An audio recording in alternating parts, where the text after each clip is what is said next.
The galaxy believed humanity was cautious. That was the official assessment, not weak, not primitive, just careful. Human ships rarely crossed borders. Their fleets stayed clustered near their home regions beyond the galactic rim. They traded politely, avoided conflict, and withdrew when threatened. Most empires assumed it was fear. They were wrong. Humanity was not cautious because it was afraid. Humanity was cautious because it remembered. Archivist Prime Selrith adjusted the light filters in the Hall of Records and reviewed the incoming reports. As head archivist of the Aurelian Concord, his duty was to log all frontier incidents, no matter how insignificant.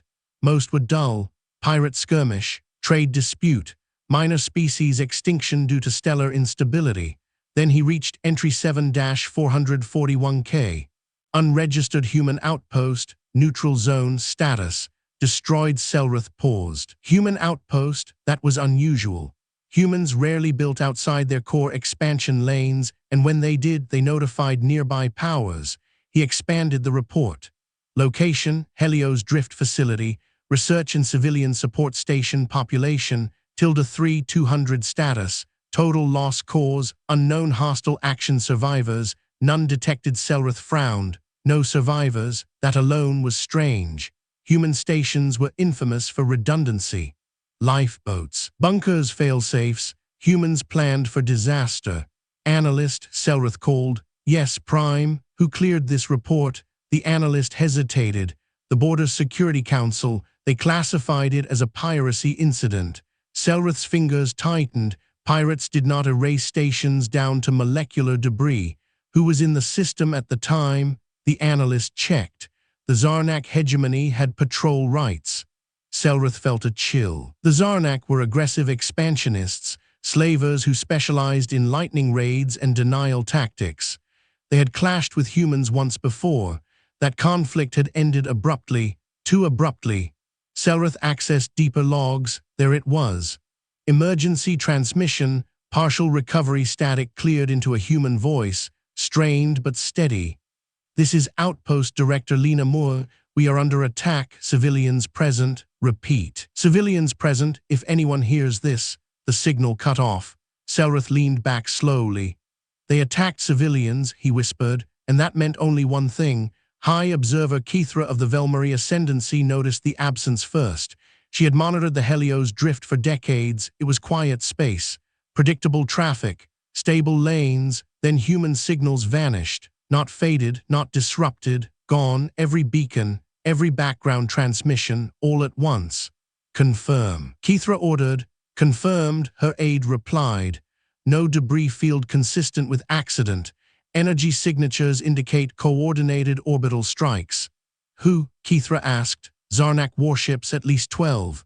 Kethra closed her eyes. The Velmarie knew humans, not well but enough. Humans did not respond immediately to loss. They prepared. Begin long-range monitoring, she said quietly. Record everything. Her aide hesitated. You think? Yes. Kethra replied. I think we're about to witness something the galaxy will regret. 4 cycles passed. Nothing happened. The Zarnak celebrated. They claimed the Helios drift as theirs and enslaved nearby minor species, emboldened by their success. They believed humanity hadn't noticed. Then the message arrived. It was not sent on normal channels. It was broadcast on every frequency simultaneously. Every empire heard it. Every listening post froze. The message was simple. Clear, human. This is the United Human Systems. We have confirmed the destruction of civilian outpost Helios 9. We have identified those responsible. To the Zarnak hegemony, you are in violation of human red lines. This transmission serves as formal notice. We are coming. No threats, no bluster, just a statement of fact. The Zarnak High Warlord laughed when he heard it. Humans hide at the edge of the galaxy, he sneered. Let them come. The galaxy held its breath. They came through elsewhere. Reality bent. Stars warped. And then the sky broke.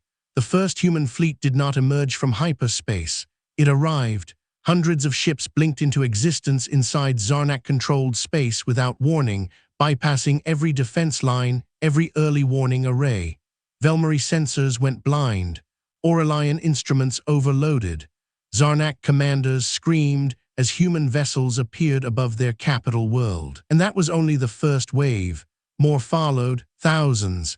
Kithra watched the sensor readout scroll faster than her mind could process. "That's not a fleet," her aide whispered. "That's an answer." A single channel opened. Every Zarnak screen displayed the same human, an older woman, gray hair pulled back tight, uniform marked with symbols no database could fully translate. "I am Fleet Marshal Evelyn Ward," she said. "You attacked a civilian outpost. You killed our people." The Zarnak High Warlord roared back. "Your species is weak. That station was nothing." Ward nodded once. "Yes," she said, "it was." She gestured off-screen. "That's why this isn't about territory or resources or power." Her eyes hardened. "This is about consequences." The channel closed. The Zarnak fleet mobilized. It didn't matter. Human ships moved with terrifying coordination. They didn't charge blindly. They isolated. They encircled. They cut. Zarnak command vessels vanished in silent flashes. Shipyards burned. Orbital defenses failed in sequence, not from brute force, but from precision strikes that disabled power, communications, and navigation within seconds. Velmary analysts noticed something chilling. "The humans aren't targeting population centers yet," Kithra murmured. "They're dismantling infrastructure. They're making escape impossible," her aide replied. "Yes," Kithra said softly. "They're sealing the room." On the second day, the humans landed ground forces. Not to conquer, to verify. They swept cities, freeing slaves, cataloging Zarnak military personnel, extracting records. Every Zarnak officer involved in the Helios 9 attack was identified, captured. The galaxy watched in stunned silence as the humans broadcast the trials. There were no speeches, no torture, just facts. This officer authorized orbital fire. This commander issued the final strike order.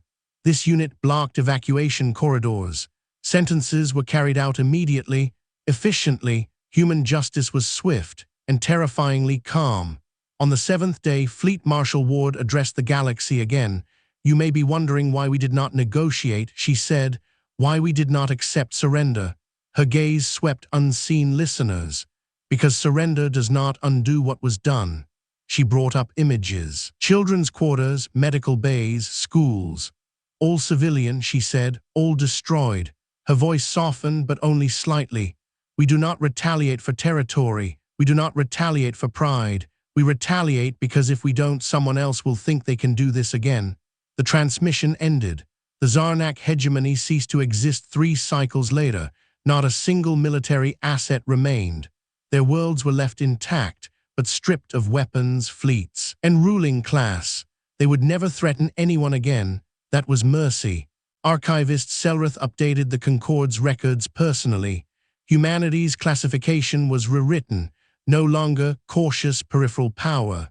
The new entry read, Humanity status, extreme retaliatory species behavioral pattern, passive until civilian harm occurs response, disproportionate, total. Irreversible advisory, do not test boundaries, do not threaten dependence, do not assume silence means ignorance. Selrith added a final note, one he never thought he would write. Human restraint is a choice, not a limitation.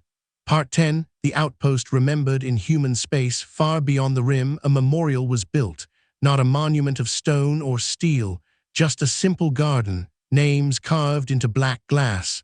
Children played nearby.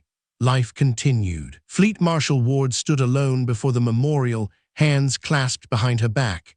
"They are remembered," an aide said quietly. Ward nodded. "That's all they ever asked for." She looked up at the stars. Humanity would return to quiet now, to trade, to diplomacy, to being underestimated, and the galaxy would let them, because now everyone understood the truth. Humanity does not seek dominance. Humanity does not crave war. But if you touch their civilians, if you erase their families, if you believe distance or power or time will protect you, humanity will come, not in anger, in certainty. And they will make sure the galaxy remembers why some lines should never be crossed.